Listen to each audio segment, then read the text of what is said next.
श्रीऋणमोचन नृसिंहस्तोत्रम्। वागीशायस्य वदने लक्ष्मीर्यस्य च वक्षसि यस्यास्ते हृदये संवित्तं नृसिंहमहं भजे।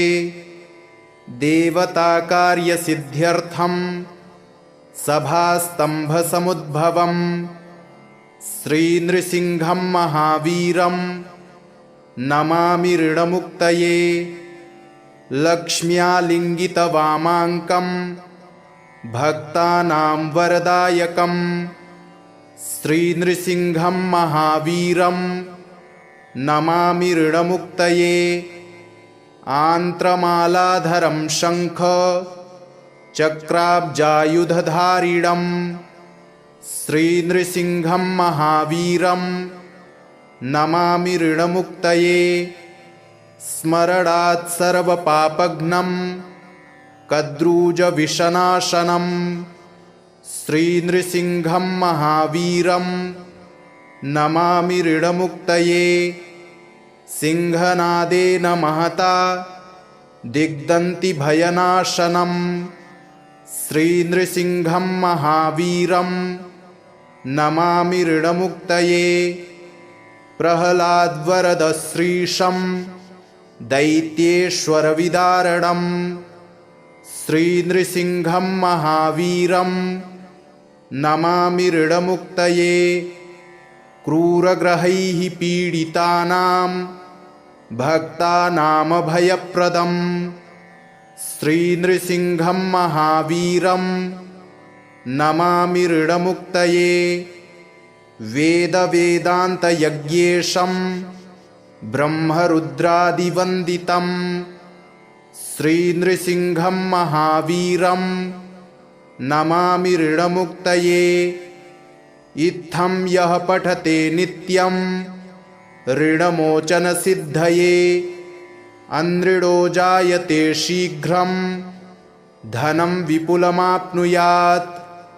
सर्वसिद्धिप्रदं नृणां सर्वैश्वर्यप्रदायकं तस्मात् सर्वप्रयत्नेन पठेत् स्तोत्रमिदं सदा।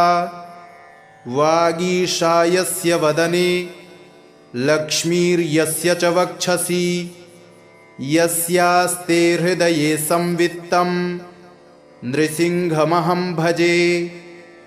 देवताकार्यसिद्ध्यर्थं सभास्तम्भसमुद्भवं श्रीनृसिंहं महावीरं नमामि ऋणमुक्तये। लक्ष्म्यालिङ्गितवामाङ्कं भक्तानां वरदायकं श्रीनृसिंहं महावीरं नमामि ऋणमुक्तये। आन्त्रमालाधरं शङ्ख चक्राब्जायुधधारिणं श्रीनृसिंहं महावीरं नमामि ऋणमुक्तये। स्मरणात् सर्वपापघ्नं कद्रूजविषनाशनं श्रीनृसिंहं महावीरं नमामि ऋणमुक्तये। सिंहनादेन महता दिग्दन्तिभयनाशनं श्रीनृसिंहं महावीरं नमामि ऋणमुक्तये। प्रह्लादवरदश्रीशं दैत्येश्वरविदारणं श्रीनृसिंहं महावीरं नमामि ऋणमुक्तये। क्रूरग्रहैः पीडितानां भक्तानामभयप्रदं श्रीनृसिंहं महावीरं नमामि ऋणमुक्तये। वेदवेदान्तयज्ञेशं ब्रह्मरुद्रादिवन्दितं श्रीनृसिंहं महावीरं नमामि ऋणमुक्तये। इत्थं यः पठते नित्यं ऋणमोचनसिद्धये अनृणो जायते शीघ्रं धनं विपुलमाप्नुयात्। सर्वसिद्धिप्रदं नृणां सर्वैश्वर्यप्रदायकम् तस्मात् सर्वप्रयत्नेन पठेत् स्तोत्रमिदं सदा। वागीशायस्य वदने लक्ष्मीर्यस्य च वक्षसि यस्यास्ते हृदये संवित्तं नृसिंहमहं भजे। देवताकार्यसिद्ध्यर्थं सभास्तम्भसमुद्भवं श्रीनृसिंहं महावीरं नमामि ऋणमुक्तये।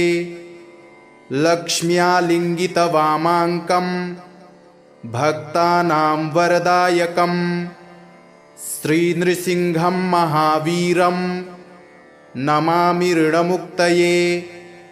आन्त्रमालाधरं शङ्ख चक्राब्जायुधधारिणं श्रीनृसिंहं महावीरं नमामि ऋणमुक्तये। स्मरणात् सर्वपापघ्नं कद्रूजविषनाशनं श्रीनृसिंहं महावीरं नमामि ऋणमुक्तये।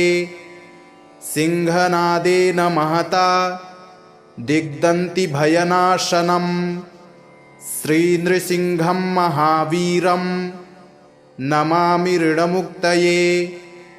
प्रह्लादवरदश्रीशं दैत्येश्वरविदारणं श्रीनृसिंहं महावीरं नमामि ऋणमुक्तये। क्रूरग्रहैः पीडितानां भक्तानामभयप्रदं श्रीनृसिंहं महावीरं नमामि ऋणमुक्तये। वेदवेदान्तयज्ञेशं ब्रह्मरुद्रादिवन्दितं श्रीनृसिंहं महावीरं नमामि ऋणमुक्तये। इत्थं यः पठते नित्यं ऋणमोचनसिद्धये अनृणो जायते शीघ्रं धनं विपुलमाप्नुयात्। सर्वसिद्धिप्रदं नृणां सर्वैश्वर्यप्रदायकं तस्मात् सर्वप्रयत्नेन पठेत् स्तोत्रमिदं सदा। वागीशायस्य वदने लक्ष्मीर्यस्य च वक्षसि यस्यास्ते हृदये संवित्तं नृसिंहमहं भजे। देवताकार्यसिद्ध्यर्थं सभास्तम्भसमुद्भवं श्रीनृसिंहं महावीरं नमामि ऋणमुक्तये। लक्ष्म्यालिङ्गितवामाङ्कं भक्तानां वरदायकं श्रीनृसिंहं महावीरं नमामि ऋणमुक्तये। आन्त्रमालाधरं शङ्ख चक्राब्जायुधधारिणं श्रीनृसिंहं महावीरं नमामि ऋणमुक्तये। स्मरणात् सर्वपापघ्नं कद्रूजविषनाशनं श्रीनृसिंहं महावीरं नमामि ऋणमुक्तये। सिंहनादेन महता दिग्दन्तिभयनाशनं श्रीनृसिंहं महावीरं नमामि ऋणमुक्तये।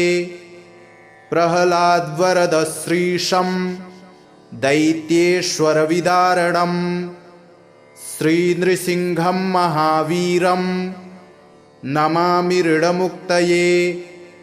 क्रूरग्रहैः पीडितानां भक्तानामभयप्रदं श्रीनृसिंहं महावीरं नमामि ऋणमुक्तये।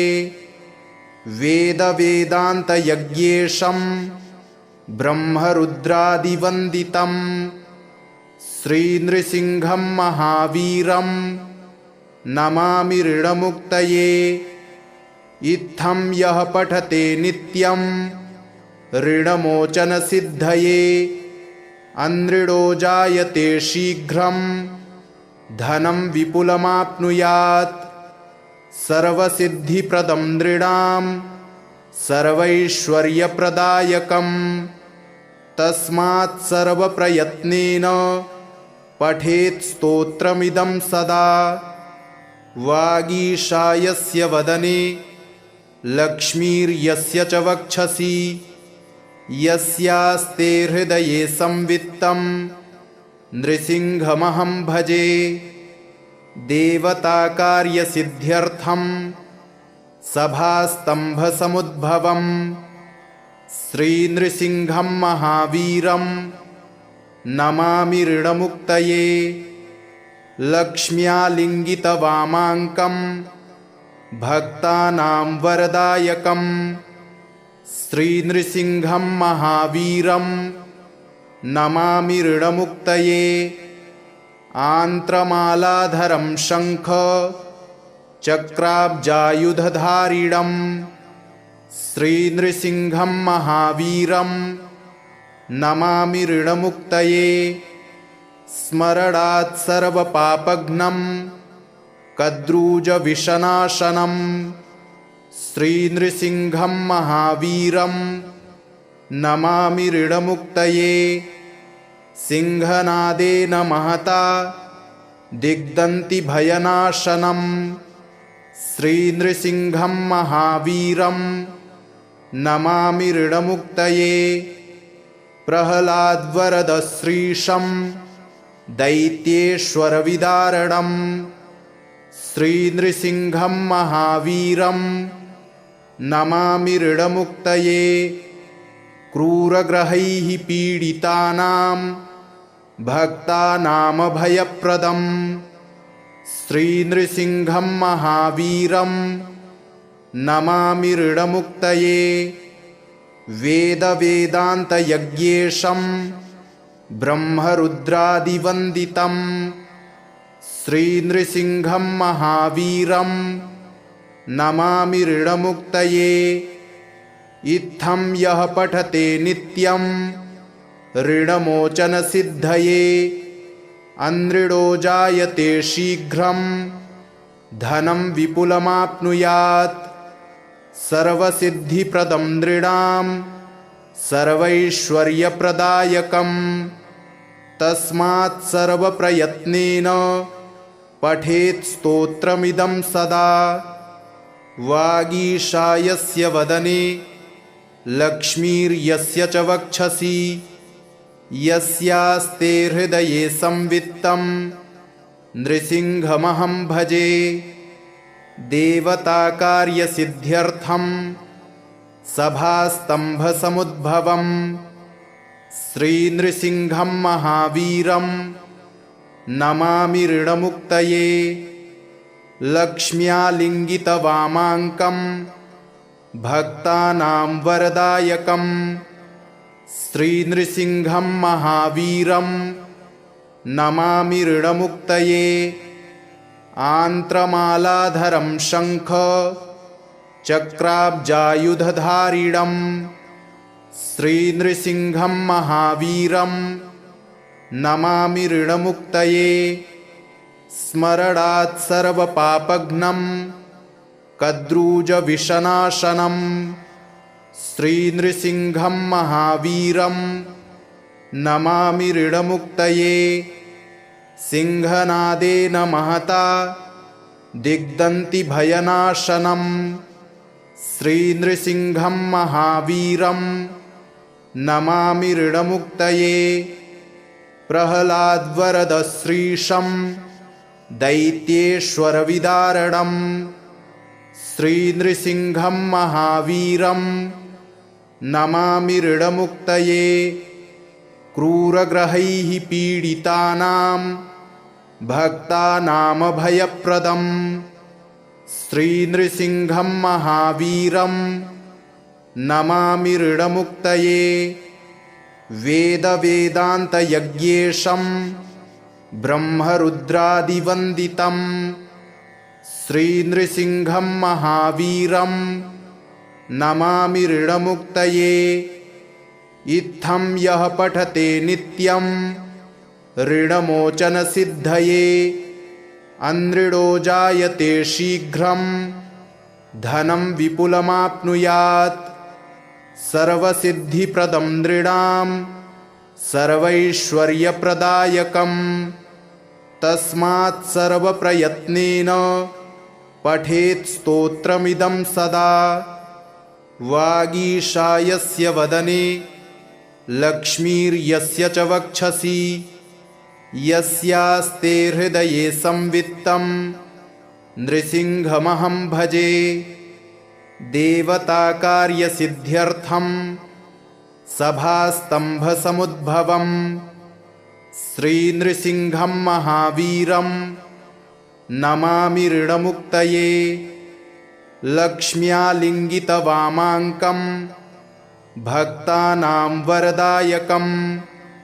श्रीनृसिंहं महावीरं नमामि ऋणमुक्तये आन्त्रमालाधरं शङ्ख चक्राब्जायुधधारिणं श्रीनृसिंहं महावीरं नमामि ऋणमुक्तये स्मरणात् सर्वपापघ्नं कद्रूजविषनाशनं श्रीनृसिंहं महावीरं नमामि ऋणमुक्तये सिंहनादेन महता दिग्दन्तिभयनाशनं श्रीनृसिंहं महावीरं नमामि ऋणमुक्तये प्रह्लादवरदश्रीशं दैत्येश्वरविदारणं श्रीनृसिंहं महावीरं नमामि ऋणमुक्तये क्रूरग्रहैः पीडितानां भक्तानामभयप्रदं श्रीनृसिंहं महावीरं नमामि ऋणमुक्तये वेदवेदान्तयज्ञेशं ब्रह्मरुद्रादिवन्दितं श्रीनृसिंहं महावीरं नमामि ऋणमुक्तये इत्थं यः पठते नित्यं ऋणमोचनसिद्धये अनृढो जायते शीघ्रं धनं विपुलमाप्नुयात् सर्वसिद्धिप्रदं नृणां सर्वैश्वर्यप्रदायकम् तस्मात् सर्वप्रयत्नेन पठेत् स्तोत्रमिदं सदा वागीशायस्य वदने लक्ष्मीर्यस्य च वक्षसि यस्यास्ते हृदये संवित्तं नृसिंहमहं भजे देवताकार्यसिद्ध्यर्थं सभास्तम्भसमुद्भवं श्रीनृसिंहं महावीरं नमामि ऋणमुक्तये लक्ष्म्यालिङ्गितवामाङ्कं भक्तानां वरदायकं श्रीनृसिंहं महावीरं नमामि ऋणमुक्तये आन्त्रमालाधरं शङ्ख चक्राब्जायुधधारिणं श्रीनृसिंहं महावीरं नमामि ऋणमुक्तये स्मरणात् सर्वपापघ्नं कद्रूजविषनाशनं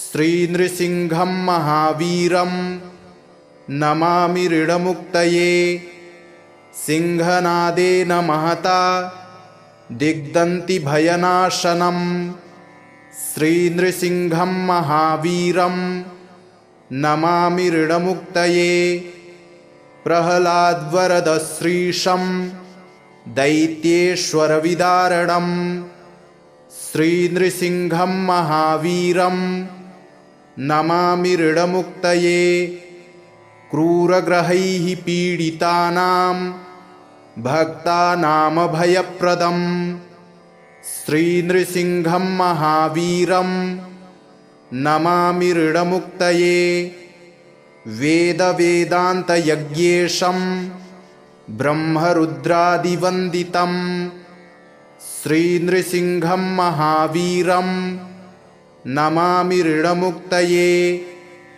इत्थं यः पठते नित्यं ऋणमोचनसिद्धये अनृणो जायते शीघ्रं धनं विपुलमाप्नुयात् सर्वसिद्धिप्रदं नृणां सर्वैश्वर्यप्रदायकं तस्मात् सर्वप्रयत्नेन पठेत् स्तोत्रमिदं सदा वागीशायस्य वदने लक्ष्मीर्यस्य च वक्षसि यस्यास्ते हृदये संवित्तं नृसिंहमहं भजे देवताकार्यसिद्ध्यर्थं सभास्तम्भसमुद्भवं श्रीनृसिंहं महावीरं नमामि ऋणमुक्तये लक्ष्म्यालिङ्गितवामाङ्कं भक्तानां वरदायकं